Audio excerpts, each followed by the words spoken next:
We have a constantly running toilet here, just ever so slightly. So we're going to replace the shut-off float valve system.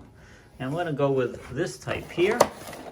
It's all in one, so you don't have the bar in the float. So we'll be installing that into this toilet.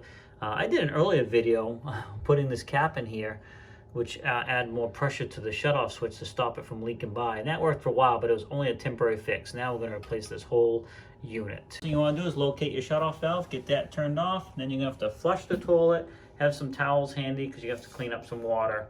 There's just no way around it. So we'll get that done, and then we'll show you how to remove this piece and put the new one in. Flush the toilet, and we held down on this to make sure the valve stays open as long as possible down there to get as much water as possible. What you need to do now is get the rest of this water out, because we're going to be disconnecting this underneath here, and when we do, any water left in the bottom of the bowl is going to drain out. So we got to do that next. I'll show you what I need to do down here because there's not a lot of room. You got to remove the feed pipe after you got the shut off on the off position, and then you got to remove this ring which holds that whole unit up top in the tank. So we're going to go ahead and remove this. That's the feed, and remove that so we can remove the whole valve mechanism here. You can see this whole housing now will come right out, and this will be thrown away as well. We'll put the new one in. Right there, so you want to make sure it's all nice and clean so the gasket seals and you don't have any leaks. All right, depending on your fill size, this gasket comes with a smaller hole, but also it's designed to pop out so you can use it for a larger fill. Actually, it comes so you can seal up another portion as well. We're not going to be using that in this case. We're going to be using this piece, which is going to slide on here, and that will go down through the top of that hole we showed you just a moment ago, and then it'll be fastened on with this ring.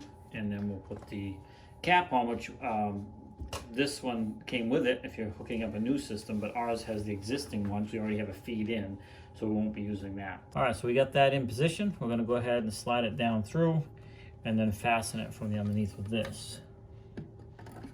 So put that there, and then we'll get this tightened up underneath. So I have it all fastened underneath, and I have the feed filled, hooked back to it but not turned on. So now you got to take this hose, because you got to put it for your bowl fill, and we're gonna get it on top of this little nipple right there coming out of the valve system.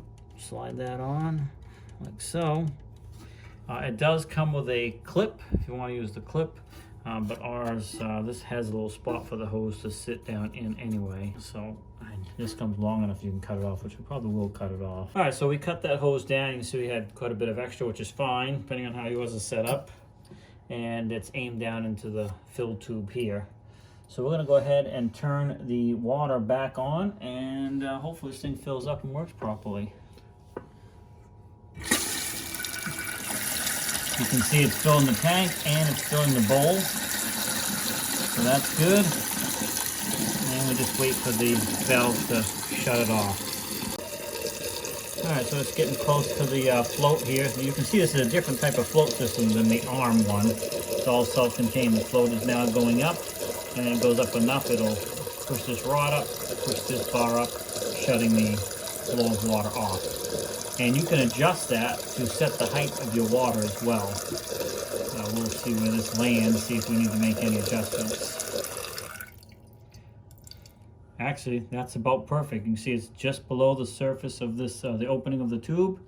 Everything is off. This is not dripping anymore, so we'll have no more drips in the bowl itself, thus saving us money and cutting down on water waste. The last thing you want to do is double check to make sure you have no leaks down there. Once that's good, you're good to go. All that's left to do is to go. Anyway, hey, I hope you liked this video. Please hit that thumbs up button. That's the easiest thing you can do and best thing you can do to help me out. Have a great day. We'll see you in the next video.